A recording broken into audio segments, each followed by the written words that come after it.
faculty members and my dear students.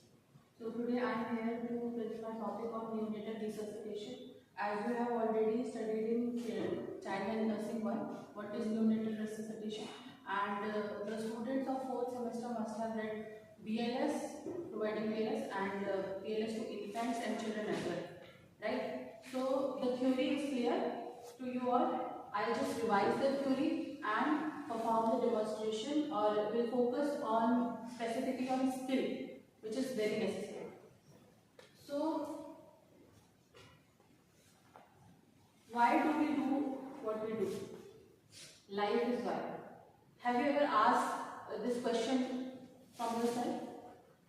Why do we do what we do? Why do we save lives?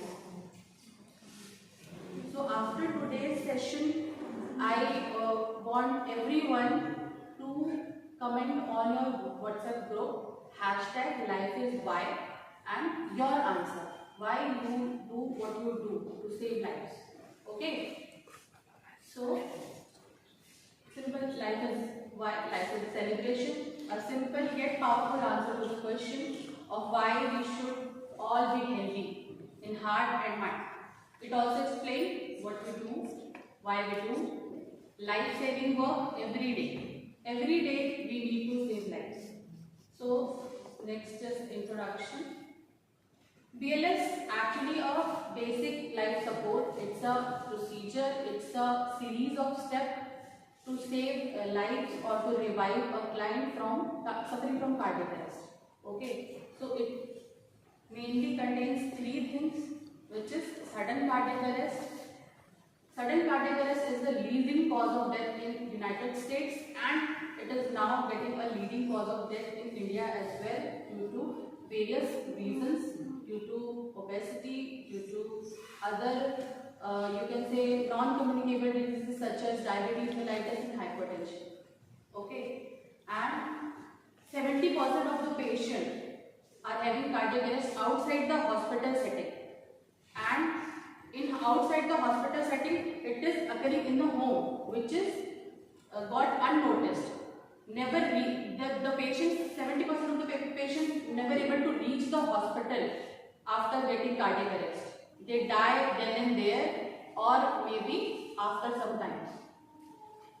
And only about 10% of adult patients with non-traumatic cardiac arrest. Non-traumatic means maybe due to not due to any accidental cause. Okay, non-traumatic cardiac arrest who are treated in emergency medical services. So you can see you can see the incidence rate, or we can say the graph is very low for the people who are reaches to the hospital for cardiac arrest treatment. Okay, they are not able to get this treatment as well. So for the objectives of this session, we have described the importance of high quality CPR and its impact on the survival. Describe all the steps of chain of survival. Apply the BLS concept on chain of survival. Recognize the signs of someone needing CPR. How we will recognize if the person is needing CPR or not. We can't provide CPR to anybody if we want. Only the person who needs CPR, then only we can provide CPR. Next, describe the importance of early use of automated external defibrillator, that is AED. It is a new concept. AHA, American Heart Association, has added this AED in 2020 update and demonstrate appropriate use of AED, how you will use AED, where should the paddle should be placed, and how the machine is reacting with you and everything. Other are provide effective ventilation by using barrier device, how we are going to perform mouth-to-mouth respiration, or by using ambu bag. Okay, perform high quality CPR on a child, perform high quality CPR on an infant, and describe the importance of teams in multi-respiratory resuscitation. If we have number of team members, if the cardiac arrest happens in the hospitals, we have various team members. We have nurses, we have doctors. Okay, so with the multi-team, with the number of team members, how we are going to initiate that cardiac arrest, how we are going to perform that cardiac arrest with the multi-respiratory resuscitation, we'll study that as well. and perform the effective team member during the multi-respiratory CPR if the number of team members are there, and how we are going to perform CPR with effective manner. And describe the technique of relief of foreign body airway obstruction in adult or child. Okay. And describe the technique of relief of foreign body airway obstruction of an infant. So, in the first session, which covered by Ms. Neelam ma'am, you have already read the definitions of ages. I am just revising this. So, adult is, who is adult? Adolescent after the onset of puberty and older. Okay. And who is children? 1 year of age to the puberty.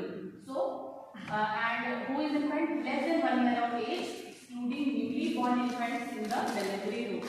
So, you see the resuscitation is divided into child resuscitation, adult resuscitation, child resuscitation, infant resuscitation and neonatal resuscitation. Got my point?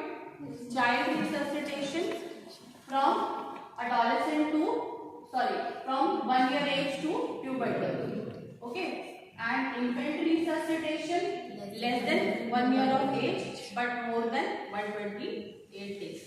And neonatal resuscitation just after birth. So what is high quality CPR? High quality CPR is a life-saving procedure for a victim who has signs of cardiac arrest, that is unresponsiveness, no normal breathing and no pulse. Next is, what are the components of CPR? So, components of CPR are chest compression and breath. Only two components are there, chest compression and breath. Okay. Next, high quality CPR. Why high quality CPR? It improves a victim's chance of survival. Obviously, brain, you all know that brain has no energy storage. Okay, brain never stores energy, our heart never stores energy, and during the diastole, the myocardium takes the blood. Okay, so when the cardiac arrest happens, when the conduction system of the heart is blocked, there is no electricity flow in the heart. So brain is not getting any blood supply, brain is not getting any oxygen for metabolism, and it has no energy storage. So what we can do? We can manually pump the heart to get the brain oxygen or blood supply by manually pumping the heart. That is CPR. Okay, giving chest compression and rescue breaths. So, what are the signs of sudden cardiac arrest? There are 3 signs of sudden cardiac arrest. First is unresponsiveness. The client will be unresponsive to your to pain, to your sound, to environments. Okay, and there will be no normal breathing. There will be no pulse. So there are 3 signs of cardiac arrest, which is, I want you to reciprocate, unresponsiveness, no normal breathing and no pulse. So now, in high quality CPR there are 3 major critical components. First is early recognition. It is as simple as that. How early you are recognizing the cardiac arrest is happening. The early you recognize, the early you will be saving the patient. The chance of the survival will increase because we have only golden 2 minutes. After 2 minutes, there will be the patient will be brain dead, and there is no effect. There will be no chance of survival of the patient. So start compression within 10 seconds of the recognition of the cardiac arrest. Second is depth and rate. So we need to remember, what we need to remember is push hard and push fast. Okay, we need to reach the depth, and what is the depth? 1/3 of the chest, that is about 5 centimeters in children and 4 centimeters in infants. Okay, so we need to push hard, that is we need to reach the 1/3 of the depth of the chest, and push fast, that is we need to maintain the heart rate. What is the normal heart rate? What is the range of normal heart rate? 60 to 100 beats per minute. Okay, so we need to maintain that 60 to 100 beats per minute. Okay, so pushing fast will increase the chances of increase the heart rate, and it will flow, let the flow blood to the brain. Now next is allow recoil, allow chest recoil. So most of the students, most of the staff, like healthcare workers, what they focus on just pushing hard and pushing fast. They don't allow the chest to recoil properly to its previous position, which is very very important. Why it is important? So we need to remember that blood flows in myocardium during diastole. So now you may be having question that ma'am is saying that brain has no energy storage and we need to focus on the brain, the blood supply to the brain. And now she is saying that why blood flows in myocardium. Why we need to flow the blood into myocardium? Why we need to flow this remaining blood into the myocardium? Just tell me. Any one of you? Nobody? Yes. Myocardium, the muscles of the heart. It is only going to pump the blood, no? So they need oxygen as well. They don't have any energy storage and they will start to die after 2 minutes. There will be myocardial infarction. The died muscle, the necrosed muscle will never participate in the conduction system, in the contraction of the heart, and ultimately you will not able to get the blood to the brain as well. Got my point? So we need to allow proper chest recoil and try to minimize the interruptions. Once we place the heel of our palm on the chest or fingers over the chest of an infant, we should not interrupt this breathing or chest compression. We need to give the effective breaths because we need to provide oxygen to the patient and avoid excessive ventilation. We should not excessively ventilate because it will lead to brain death only. So next is chain of survival. Any one of you can tell me what is chain of survival? The whole this theory is been covered in previous sessions. Since first year you are learning regarding this BLS. So what is chain of survival? Just simple definition. Chain of survival. Nobody knows? Okay. So chain of survival is a series of steps which we need to take to provide the effective cardiac arrest, CPR, provide the effective CPR to the cardiac arrest patient. And how we are going to do that is, first we have two types of chain of survival. OSA, that is if the cardiac arrest is happening outside this hospital setting, then and IHC in the hospital setting, if the patient is having cardiac arrest in the hospital setting. So we have two types of chain of survival, OSCA and IHC. Okay. In OSCA, the first and foremost step is C means early recognition. The magnifying glass is signifying early recognition. जितनी जल्दी पहचानेंगे उतनी जल्दी start करेंगे, है ना? तो जल्दी पहचानना बहुत जरूरी है. उसके बाद क्या करेंगे? पहचान लिया, फिर अब तो बाहर है, हॉस्पिटल के बाहर है, इमरजेंसी रेस्पॉन्स को एक्टिवेट करेंगे. किस पे कॉल करेंगे? इंडिया में कहाँ कॉल करते हैं? 112. ठीक है, इंडिया में 112 नंबर पे कॉल करेंगे. उनको हम लोकेशन वगैरह सब बता देंगे. उसके बाद will start high quality CPR. अभी इमरजेंसी कॉल कर दिया आप, उसके बाद आपको चेस्ट कंप्रेशन स्टार्ट कर देना है, रेस्क्यू ब्रेथ्स देना स्टार्ट कर देना है. ठीक है, अब आपने कॉल कर दिया, उधर से टीम आ रही है, टीम आपके पास लेकर के आएगी क्या? AED, automated external defibrillator. जितनी जल्दी आप डिफिब्रिलेशन दोगे उतने chances of survival will increase. ठीक है, तो अर्ली दिस एडवांस रिसर्सिटेशन में हमें पेशेंट को डिफिब्रिलेशन देना है. ठीक है, then after that post cardiac arrest care.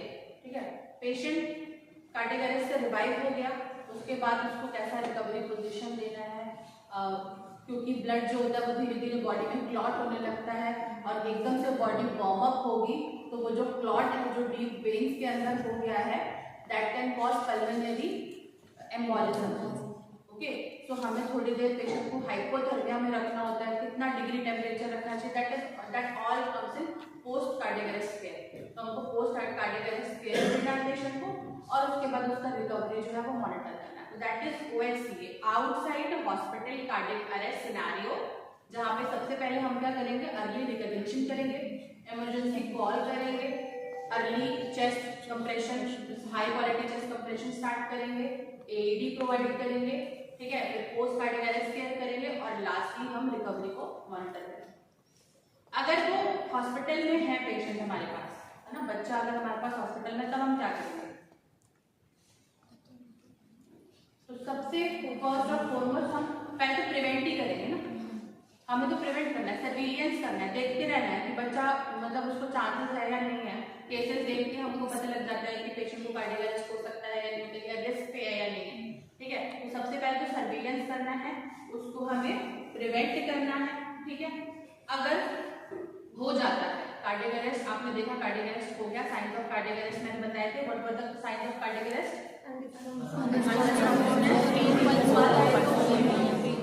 ये 3 sign present, that is patient is in cardiac arrest. So you will activate the emergency response. तो कैसे करते हैं? जनरली सभी हॉस्पिटल्स में बटन होते हैं, जहाँ पे पेशेंट हमारे पास है, वहीं पे हमारे पास इमरजेंसी सिस्टम्स होते हैं, वहाँ पे हमने उस बटन को प्रेस कर दिया और हम जल्दी से जा करके क्या करेंगे, CPR स्टार्ट कर देंगे। तो चेस्ट कंप्रेशन हम उसके बाद स्टार्ट कर देंगे, ठीक है। उसके बाद हम क्या करेंगे, एडवांस कार्डियक लाइफ सपोर्ट जो होता है, जिसमें हम लोग ड्रग्स भी देते हैं, अगर पेशेंट को ब्रेडिकार्डिया हो रहा है उसके लिए, तो फिर जैसा भी कंडीशन होगा, तो अलॉन्ग विद द डिफिब्रिलेशन हम देंगे। उसके बाद अगर पेशेंट रिवाइव हो गया तो हम उसको पोस्ट कार्डियक अरेस्ट केयर देंगे, जो कि मैं पहले बता चुकी हूँ, और उसके बाद फिर हम पेशेंट को रिकवरी के लिए रिकवरी पोजीशन में रखेंगे और ऑब्जर्वेशन देंगे। So you got the idea what is chain of survival? समझ में आ गया चेन ऑफ सर्वाइवल? ठीक है। Now next is this basic life support. Signal respirator है तो कैसे देना है ना, उसके लिए मैं डायरेक्टली आप लोगों को पहले से ही मैं ये शेयर कर चुकी हूँ, है ना, जब हम लोगों ने क्लास में पढ़ा था, और 4th सेमेस्टर को भी यही इसका आइडिया होगा, क्योंकि it is similar to the adult CPR only. Okay, so will go with the demonstrations as well as theory simultaneously, ठीक है। रिससिटेशन देने के लिए mouth to mouth respiration VLS अगर बाहर नहीं हुआ है, आपके पास कोई डिवाइस नहीं है, कोई मास्क नहीं है, तो आप कैसे करोगे? तो आप माउथ टू माउथ रेस्पिरेशन करोगे परफॉर्म, ठीक है। आप इस चीज से डर रहे हो कि मे भी हो सकता है उसको कोई ऐसी रेस्पिरेटरी इलनेस हो जो हमें भी हो सकती है, तो you can use a simple cotton handkerchief to place over the mouth and nose of the patient, और आप डायरेक्टली उसको फिर माउथ टू माउथ रेस्पिरेशन दे सकते हैं, ठीक है। But in the dire need we don't think about these things, okay. And अगर AED आ जाता है तो AED हमें चाहिए with the paddles. For adults there are different paddles and for children there are different paddles and infant there are different paddles, और paddle placement भी सबका अलग अलग है, तो we cover that in here. So first and foremost, what is the first step which we need to do if the cardiac arrest is happening outside the hospital or inside the hospital? Scene safety. Very good. First is verify the scene, ठीक है, verify the scene safety. अभी एक बच्चा है जिसको बाहर रास्ते में कार्डियक अरेस्ट आ गया, बिल्कुल हाईवे पे, तो ऐसा तो नहीं होगा ना कि मैं बीच में जाके एकदम हाईवे पे ही उसको CPR करने लगूंगी, नहीं हो सकता। हम आसपास की सेफ्टी देखेंगे, पहले अपने आप को सेफ करेंगे, फिर कैजुअलिटी को रिस्टोर करेंगे, साइड में लेकर के आएंगे और उसके बाद CPR स्टार्ट करेंगे, ठीक है। नेक्स्ट इज, अब सबसे पहले तो ये देखेंगे कि कार्डियक अरेस्ट है भी या सिर्फ बेहोश हुआ है पेशेंट या सो गया है। सबसे पहले हम क्या करेंगे, चेक फॉर द रेस्पॉन्स। कैसे चेक करेंगे? What is the safe place to touch somebody? Shoulder, okay. बच्चों में हम टैक्टाइल स्टिमुलेशन भी देते हैं, अगर छोटे बच्चे हैं तो, जैसे उनकी बैक पे रब कर सकते हैं, उनकी चेस्ट और पेट पे रब कर सकते हैं, आर्म्स पे रब कर सकते हैं, ठीक है। तो हम इसको कैसे बोलेंगे? भाई साहब, भैया, बच्चा, सुनो, ठीक हो। अब इंग्लिश में बोलना है तो हेलो, आर यू ओके, कंधे पे टैप करते हो, ठीक है। अदरवाइज टैक्टाइल स्टिमुलेशन देना है तो स्टमक में इस तरीके से टैक्टाइल स्टिमुलेशन देते हुए आर यू ओके, ठीक है। अब अगर हमारे वर्बल रिस्पॉन्स के बाद पेशेंट उठ जाता है, हिलाने के बाद पेन, थोड़ा सा पेन देने के बाद पेशेंट रेस्पॉन्ड करे, दैट मीन ठीक है, उसको कार्डियक अरेस्ट नहीं है। पेशेंट अनरेस्पॉन्सिव है, ठीक है, अब आप क्या करोगे, shout for the help, nearby help, बुलाओगे ना लोगों को, ठीक है, तो आप बुलाओगे प्लीज हेल्प, कोई है हमें हेल्प कर दो, ठीक है, तो फिर आप हेल्प के लिए बुलाओगे। नेक्स्ट इज क्या करोगे आप, एक्टिवेट द इमरजेंसी रिस्पॉन्स। आपके पास फोन होगा, फोन निकालोगे, फटाफट 112 पे कॉल करोगे और उनको बताओगे कि कार्डियक अरेस्ट है, और आप उसके बाद वो फोन को ऑनलाइन ऑन कॉल में छोड़ दोगे। वो लोग जीपीएस के थ्रू अपना वो लोकेशन वगैरह सब ट्रैक कर लेते हैं और वहाँ पे पहुँच जाएंगे जहाँ पे होगा, नहीं होगा तो वो आपसे लोकेशन पूछेंगे, ठीक है। बस हमें ये चीज़ नहीं भूलनी है, क्या चीज़ नहीं भूलनी है, हमारे पास सिर्फ 2 मिनट है सीपीआर स्टार्ट करने के लिए, ठीक है। उसके बाद हम क्या करेंगे, नेक्स्ट स्टेप में स्टार्ट, हाँ, हम लोग देखेंगे पेशेंट को कि भाई मतलब इसका जो सांस ले रहा है कि नहीं ले रहा है, पल्स आ रही है कि नहीं आ रही है, ठीक है। वो पल्स के लिए हम क्या करेंगे, अगर अडल्ट होते हैं तो कैरोटिड पल्स, ठीक है, बच्चा है तो इन्फेंट है तो ब्रेकियल, ठीक है, और चिल्ड्रन है तो कैरोटिड एंड फेमोरल, ठीक है। तो फेमोरल पल्स के लिए हम लोग कहाँ पे असेस करेंगे, groin region of the children, okay, groin region of the children, here we will assess pulse with 2 fingers in the groin region, either of the groin, तो आपको femoral pulse मिल जाएगा, and for carotid pulse you will assess in between the grooves of your this trachea, okay, here, so you will assess। अभी इसको count कैसे करना है, 1 2 3 4 5 6 7 8 9 10, No, मैं 1000 1 1000 100 1 2 1000 3 2000 4 3000, इस तरीके से आपको काउंट करना है, या फिर 1001 1002 1003। It is the standard procedure to count the pulse, because rate जो होता है हम लोगों के बोलने का वो सबका अलग अलग होता है, तो हमें काउंट करना है not less than 10 second, not more than 10 second, it should be less than 10 second only. जितनी जल्दी हम काउंट कर लेंगे, हम उसमें टाइम वेस्ट नहीं करना है, हमको देखना है बस आ रहा है या नहीं आ रहा है, नहीं आएगा बस तो हम फटाफट से सीपीआर स्टार्ट करेंगे, ओके। उसके बाद अगर नॉर्मल ब्रीदिंग प्रेजेंट है और पल्स आपको फील हुई है तो आप क्या करोगे, ऑब्जर्वेशन के लिए छोड़ दोगे पेशेंट को, आप देखोगे पेशेंट को आगे कि कहीं आगे तो नहीं उसको कार्डियक अरेस्ट होता है। और अगर आपको कोई नॉर्मल ब्रीदिंग भी नहीं मिली है, पल्स फेल्ट हुई, पल्स मतलब अगर मिल रही है, पल्स आपको मिली, तो आप क्या करोगे, रेस्क्यू ब्रेथ्स दोगे, क्योंकि नॉर्मल ब्रीदिंग नहीं है लेकिन पल्स तो है, ठीक है, तो आप रेस्क्यू ब्रेथ्स दोगे। रेस्क्यू ब्रेथ्स लेने का क्या तरीका है, अगर आपको ये लगता है कि ये स्पाइनल कॉर्ड इंजरी का पेशेंट है, तो आपको सबसे पहले यही सस्पेक्ट करना पड़ेगा कि ये एक्सीडेंटल कार्डियक अरेस्ट है या नॉन एक्सीडेंटल या नॉन ट्रॉमेटिक कार्डियक अरेस्ट है। अगर ट्रॉमेटिक कार्डियक अरेस्ट है और आपको लगता है कि ये पेशेंट जो है वो उसको हो सकता है स्पाइनल इंजरी हुई है, तो आप हेडेड चिनलिफ्ट नहीं करेंगे, हम सब क्या करेंगे, जॉ थ्रस्ट मैनूवर करेंगे। जॉ थ्रस्ट मैनूवर करने के लिए हमें पेशेंट के हेड एंड की तरफ होना होता है, पीछे की तरफ, ठीक है, और फिर हम अपने इंडेक्स फिंगर और थंब से पूरी तरीके से इनका जो माउथ है वो ओपन करेंगे, ठीक है। जैसे जॉ ओपन हो गया फिर क्या करेंगे, नोज को पिंच करेंगे और माउथ को कवर करके रेस्पिरेशन, मतलब इसको इससे होल्ड कर लेंगे, हमारे थंब से इसको होल्ड कर लेंगे और फिर हम फुल हम खुद इनहेल करेंगे सबसे पहले और उसके बाद फिर उसको 2 ब्लोज देंगे, ठीक है। उसके बाद 20 to 30 सेकेंड्स तक हम ये ब्रेथ्स वगैरह 20 to 30 ब्रेथ्स वगैरह देते रहेंगे पेशेंट को और उसको असेस करते रहेंगे। अगर हार्ट रेट लेस देन 60% आपको मिलती है तो फिर आप इमीडिएटली सीपीआर स्टार्ट करोगे। अगर लेस देन 60% नहीं है तो आप ब्रीदिंग कंटिन्यू करते रहोगे, पेशेंट को ब्रेथ्स प्रोवाइड करते रहोगे। इतना समझ में आया?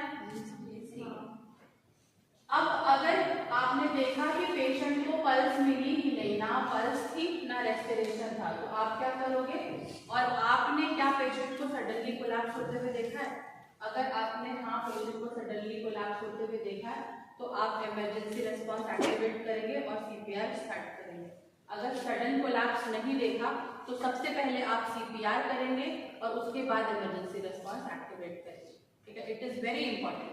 जब आपके सामने पेशेंट को कार्डियक अरेस्ट हुआ ही नहीं तो फिर आप कैसे कह सकते हैं कि कब से उसको कार्डियक अरेस्ट में है पेशेंट, है ना? तो क्या पता आप वो जो गोल्डन 2 मिनट्स है वो खो दे। इसलिए अगर आपके सामने कोलैप्स हुआ है तो सबसे पहले आप इमरजेंसी रेस्पॉन्स एक्टिवेट करोगे यानी कि कॉल करोगे, उसके बाद सीपीआर स्टार्ट करोगे।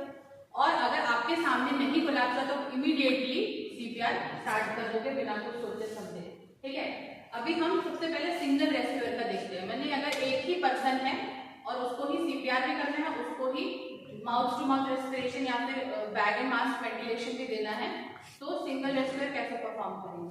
ठीक है, तो हम बच्चे में सेम है। एक तो placement of the this heal of your dominant hand, जो हमारा डोमिनेंट हैंड है उसका हील हम लोग सेंटर ऑफ द चेस्ट में प्लेस करते हैं। ठीक है, कितना?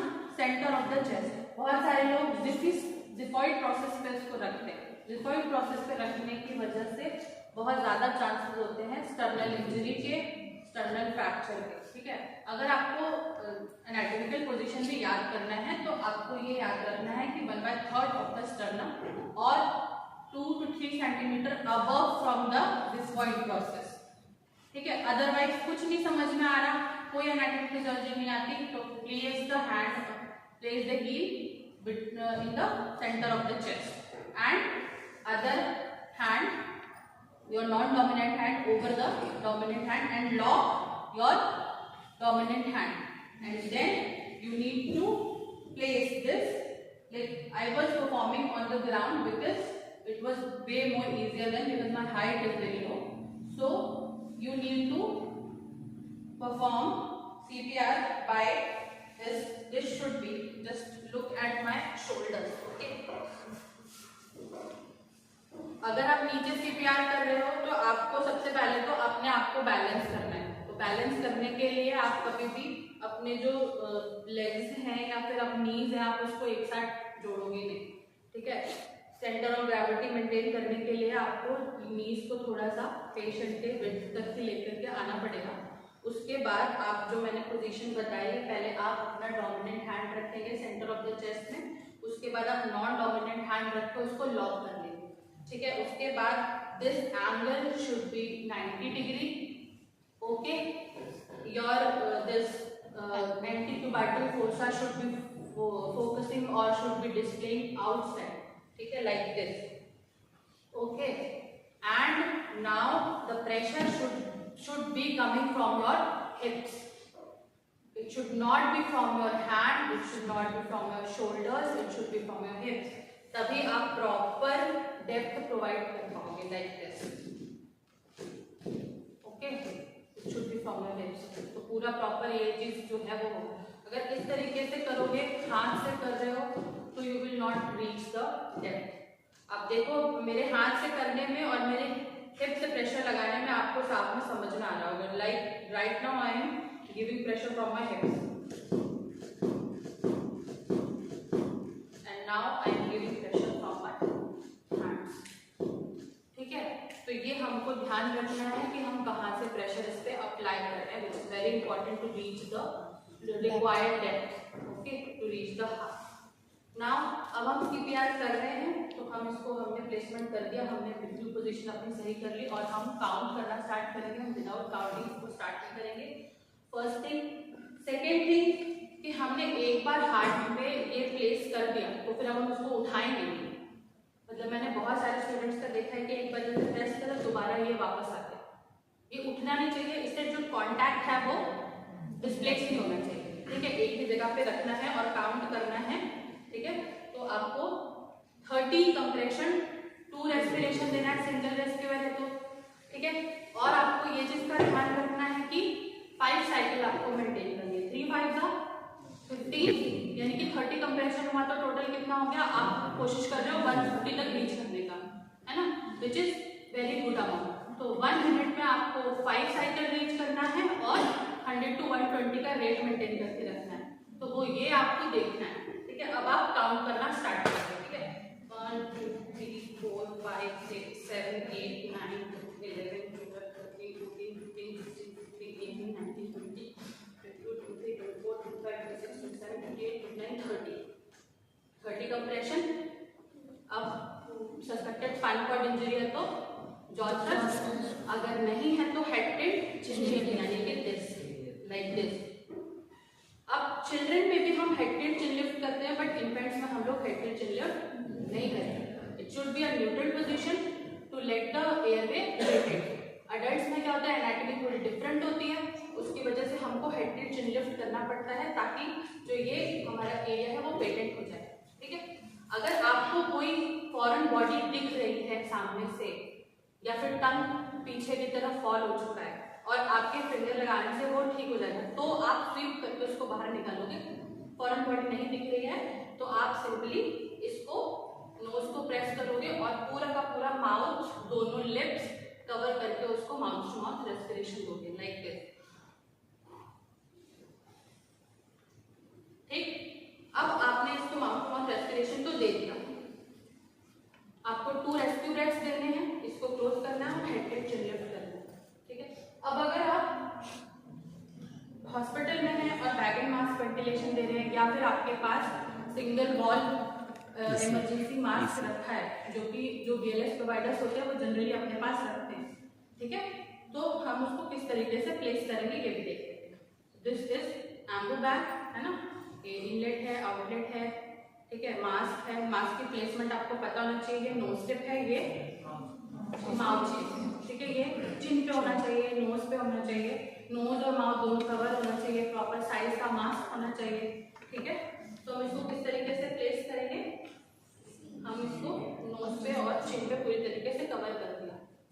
अब हम बनाएंगे C and E from 3 fingers and C from index finger and thumb. C से हम पकड़ेंगे इसका बॉल और E से हम पकड़ेंगे चिन, ठीक है। अब हम इसको करेंगे head tilt chin lift by using E हम इसको करेंगे हेड टिल्ट चिन लिफ्ट और हम इसको देंगे 2 रेस्क्यू ब्रेथ्स। और साथ ही साथ हमारी नजर कहाँ होनी चाहिए, चेस्ट राइज बिल्कुल देखना है। अगर चेस्ट राइज नहीं हो रहा है इसका मतलब एयर कहीं पे लीक हो रही है। और ऐसे वाले मास्क की क्या खास बात होती है कि हमको थोड़ा सा इसको प्रेस करना होता है ताकि ये पूरी तरीके से सील कर दे आसपास के सारे एरिया से। Got it? इससे तो क्या करेंगे, हम प्लेस करेंगे, इस तरीके से प्रेस करेंगे C से, E से हेड टिल्ट चिन लिफ्ट और फिर 2 रेस्क्यू ब्रेथ्स, ठीक है, वो दे दिया। और इमीडिएटली फिर वापस से हम अपना CPR स्टार्ट करेंगे। अगर आपके पास 2 रेस्क्यूअर पर्सन है, सेम चीज चलेगी। अब आपने CPR कर दिया, आप CPR करते जा रहे हो, AED का वेट कर रहे हो, कोई आ गया तो आप AED दोगे पेशेंट को, सबसे पहले लगाओगे। तो आप AED क्या करोगे, जब अटैच कर दोगे इसके साथ में,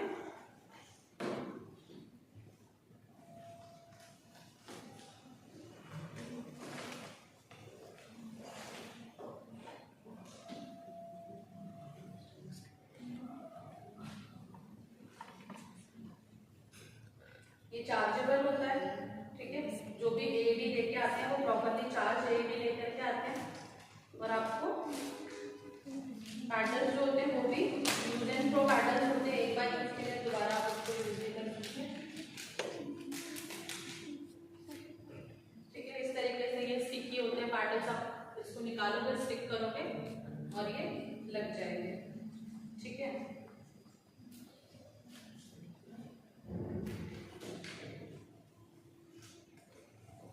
वायर है हमारे पास, इसके अंदर हम एक के अंदर हम पैडल लगा दिया। जो AED अगर आप हेल्प कर रहे हैं और आप AED दे रहे हो तो आप पर्सन को ये सब लगा करके AED मशीन में कनेक्ट करके फिर दोगे, ठीक है। अब आप इसको ऑन करोगे,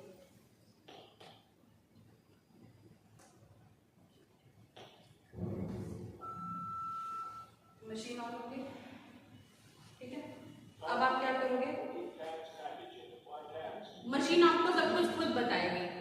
कनेक्ट होते ही मशीन बोलेगी कि open the paddles, paddle open करोगे।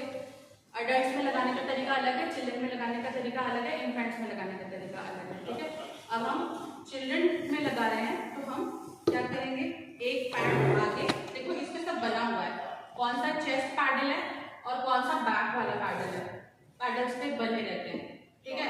तो आप चेस्ट वाला पैडल चेस्ट के सेंटर में पेस्ट कर दोगे और बैक वाला पैडल बैक में पीछे की तरफ उसको पेस्ट कर दोगे इस तरीके से, इस तरीके से, ठीक है।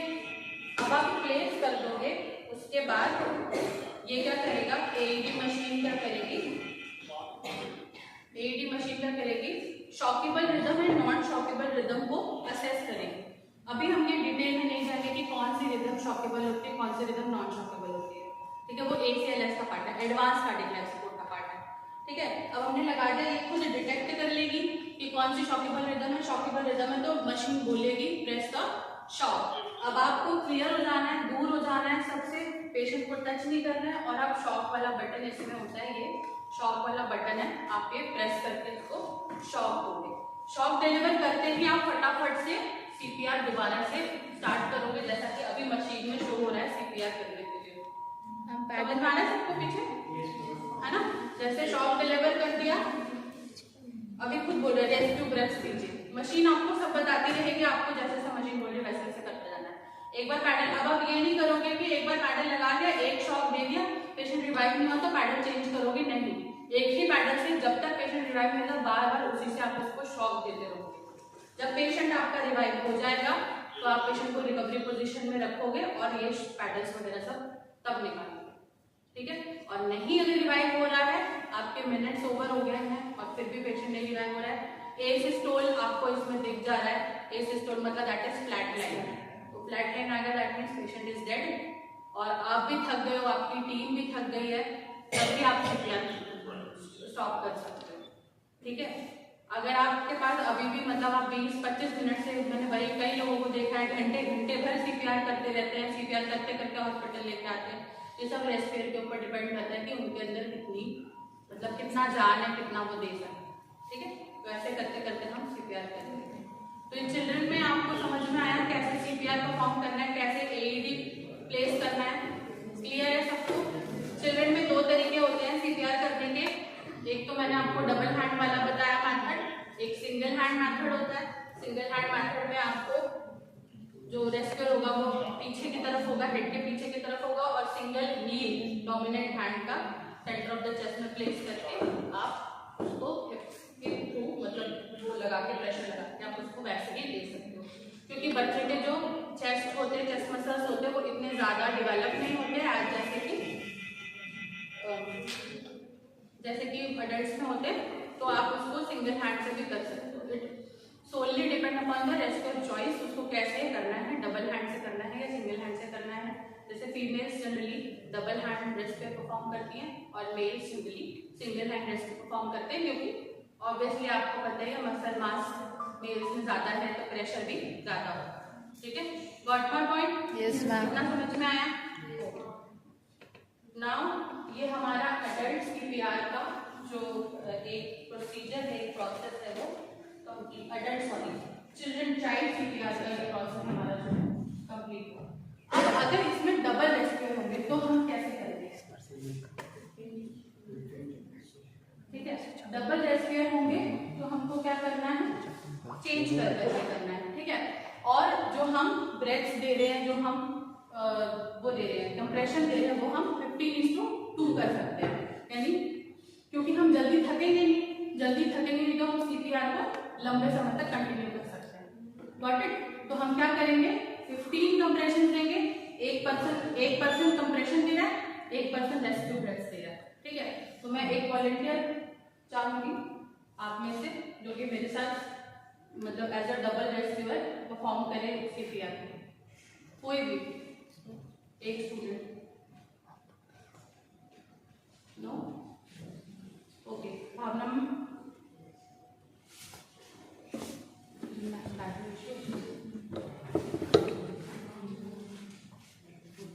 Class for answer at least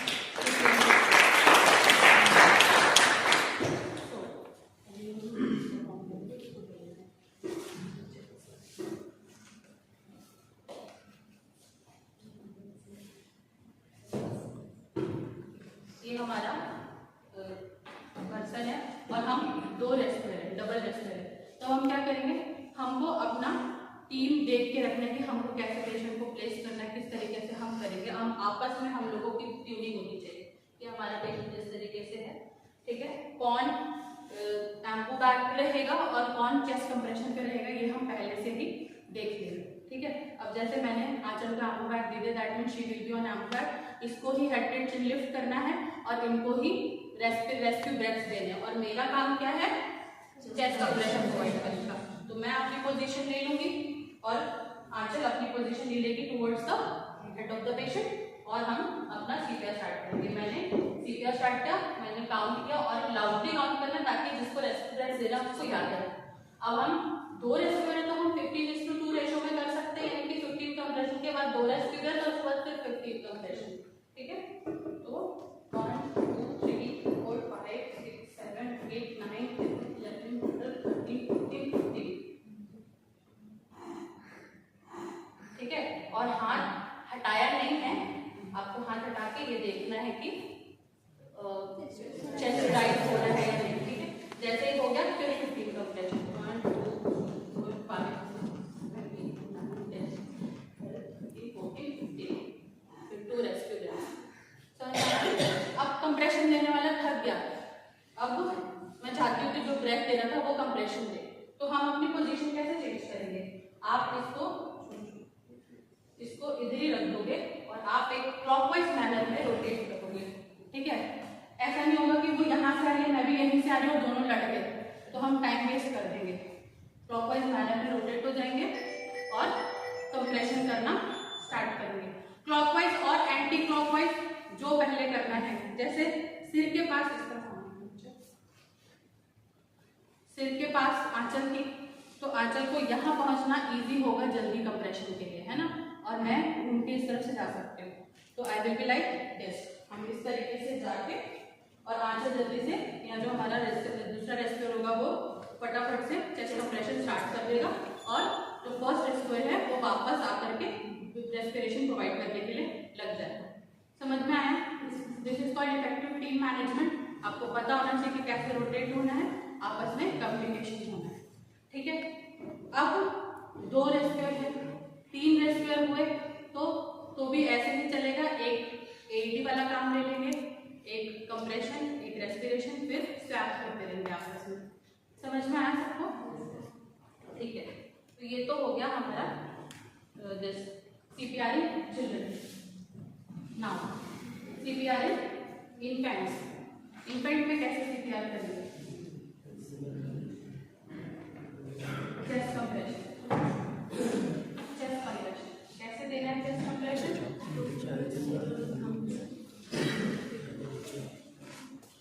2 fingers से chest compression. Thank you macho. तो हम क्या करेंगे, 2 मेथड्स है हमारे पास, सेम चीज है, अनरेस्पॉन्सिवनेस चेक कर लिया।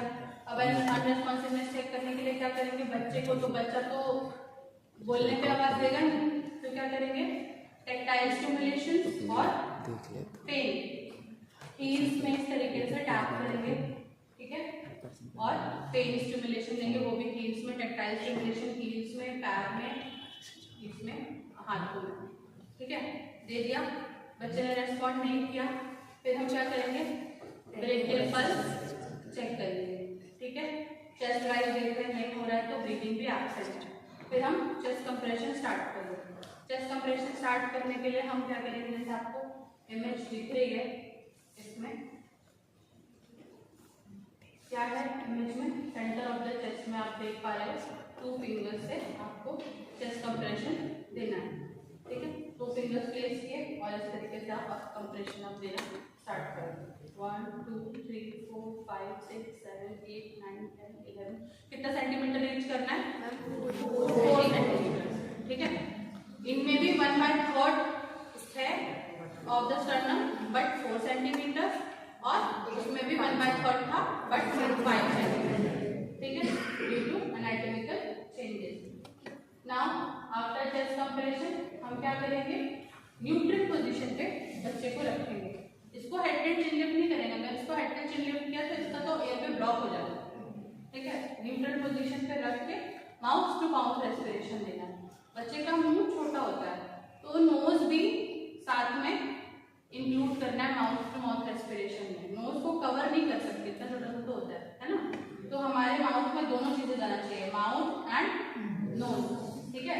और जब हम एम्बो बैग से रेस्क्यू ब्रेथ्स देंगे बच्चे को तो भी अलग अलग मास्क हैं, साइजेस अलग अलग हैं, दोनों ही नोज एंड माउथ को कवर करके सेम चीज है, बस आपको सी बनाना है। इसमें ई का ऐसा कोई रोल नहीं है क्योंकि हेड यूज करना नहीं है।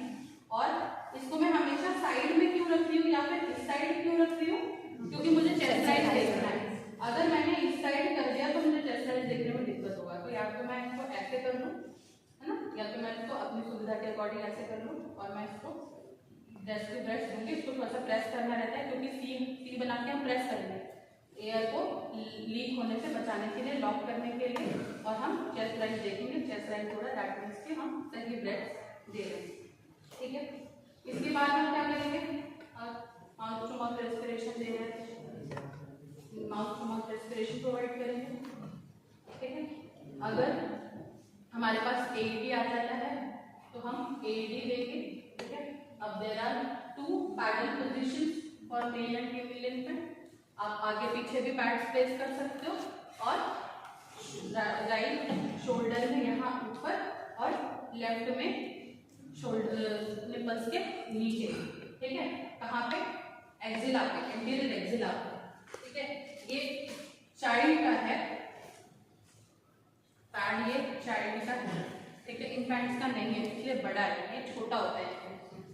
ये कहाँ पे आएगा, इधर पे, और इस तरीके से नीचे की तरफ छोटा पैड होगा, ठीक है। जैसा आप लोगों ने इलेक्ट्रोड्स देखा है ना, इसे होना बड़ा, ठीक है। इस तरीके से इसको प्लेस करके और फिर आप एईडी मशीन आपको पता ही है, वो खुद ही गाइड करती है कैसे कब डिफिब्रिलेशन देना है, आप उसको डिफिब्रिलेशन देंगे, ठीक है।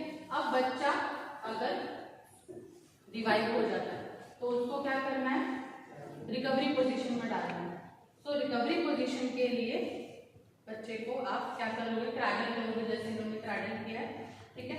क्रैडल कर लोगे, एक हाथ में ले लिया, ठीक है, और इसको जो माउथ है उसको पकड़ के थोड़ा सा साइड में टिल्ट करना है, ठीक है। प्रेफरेबली कौन सी साइड में, लेफ्ट लेटरल पोजीशन देना है। लेफ्ट लेटरल पोजीशन का भी आपको रीजन में बहुत बार बता चुकी हूँ, एनाटॉमिकल रीजन है वो क्या है कि लेफ्ट साइड का जो ब्रोंकस होता है वो 90 डिग्री होता है, एस्पिरेशन के चांसेस बहुत कम होते हैं, ठीक है। और एस्पिरेशन कम होगा तो सर्वाइवल के चांसेस बढ़ेंगे, कॉम्प्लिकेशंस कम होंगे, ठीक है। तो हम फिर रिकवरी पोजीशन में रखेंगे पेशेंट, ठीक है। This shows the double respiratory CPR कैसे हम लोगों ने किया। Now comes the neonatal resuscitation, ठीक है। नियोनेट है अगर, तो नियोनेट कौन है, 28 days, ठीक है, just after birth. Just after birth वाले के लिए हम क्या करेंगे, सबसे पहले तो हम जो भी हम अपने इक्विपमेंट्स वगैरह सब चेक कर लेंगे। जस्ट आफ्टर बर्थ हम क्या देखेंगे, टर्म जेस्टेशन था या नहीं था, ठीक है। सबसे पहले देखेंगे कि मदर टर्म पे थी या नहीं, यानी कि उन्होंने 37 वीक्स अपना कंप्लीट किया था या नहीं, या प्री टर्म है बेबी, ये चेक करेंगे। गुड टोन, टोनिसिटी, आपने अब्गाज स्कोरिंग पढ़ा होगा, तो गुड टोन मेंटेन कर रहा है या नहीं कर रहा है बच्चा, और ब्रीदिंग कर रहा है या फिर रो रहा है ना। क्राई, बच्चे को पता चलता है कि जस्ट आफ्टर बर्थ अगर बच्चा क्राई करता है दैट मींस ही और शी इज ब्रीदिंग, तो अब वो हो रहा है या नहीं हो रहा है। अब अनरेस्पॉन्सिवनेस हम बच्चे में, इन्फेंट्स में कैसे चेक कर रहे हैं, क्या क्या चीजें देख रहे हैं, टर्म जेस्टेशन था या नहीं था, गुड टोन मेंटेन कर रहा है या नहीं, या फिर ब्रीदिंग में रो रहा है या नहीं रो रहा है बच्चा, ठीक है। अगर ये सब चीजें प्रेजेंट है तो मदर, इन्फेंट को मदर के साथ रूटीन केयर के लिए छोड़ दिया जाता है और उसको नॉर्मल टेम्परेचर मेंटेन किया जाता है, ठीक है। पोजीशन एयरवे किया जाता है, म्यूकस सेक्रेशन वगैरह अगर हमें करना है तो हमारे पास उसके लिए म्यूकस सख्तर होना चाहिए, ठीक है।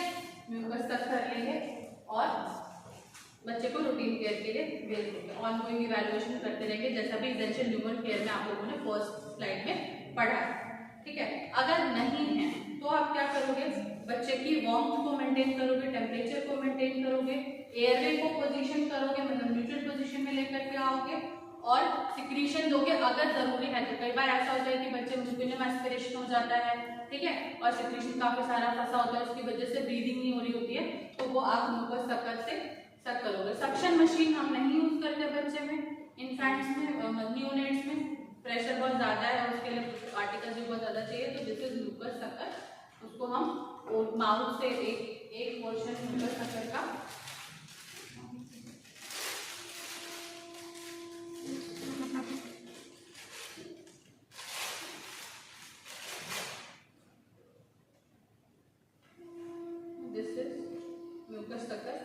ये पतला वाला जो पोर्शन है ये बच्चे के नोज में, माउथ में जाता है, और ये वाला जो पोर्शन है ये हमारे माउथ में रहेगा। इसको हम इस तरीके से प्लेस करके और अपने माउथ से इसको सक करेंगे, ठीक है। कहीं से भी इंफेक्शन के चांसेस नहीं है, सिंगल वॉल्ड होता है ये, ठीक है, और म्यूकस जो होता है वो इस चेम्बर में कलेक्ट होता है, ठीक है, तो हमें इंफेक्शन के चांसेस नहीं है। अगर हम आप ऐसा सोचते हैं कि दिस इज वो हमारे माउथ में आ जाएगा तो no, it will not come in our mouth, ठीक है। So using this we will clear the airway of the client, ठीक है। अब उसके बाद हम देखेंगे, अब पेशेंट को देखेंगे एपनिया है, मतलब सांस लेने में दिक्कत है, बिल्कुल ब्रीदिंग नहीं हो रही है, गैस्पिंग कर रहा है, ठीक है, और हार्ट रेट नॉर्मल न्यूनेट में हार्ट रेट कितना होता है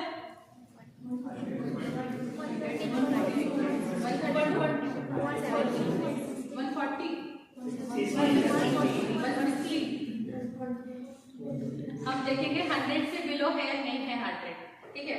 अगर 100 से बिलो हार्ट रेट नहीं है और लेबर्ड ब्रीदिंग भी है, साइनोसिस भी प्रेजेंट है, तो हम SpO2 मॉनिटरिंग के लिए लगा देंगे, एयरवे को पेटेंट रखेंगे, क्लियर रखेंगे, सप्लीमेंटल ऑक्सीजन देंगे या फिर CPAP पेशेंट को लगाएंगे।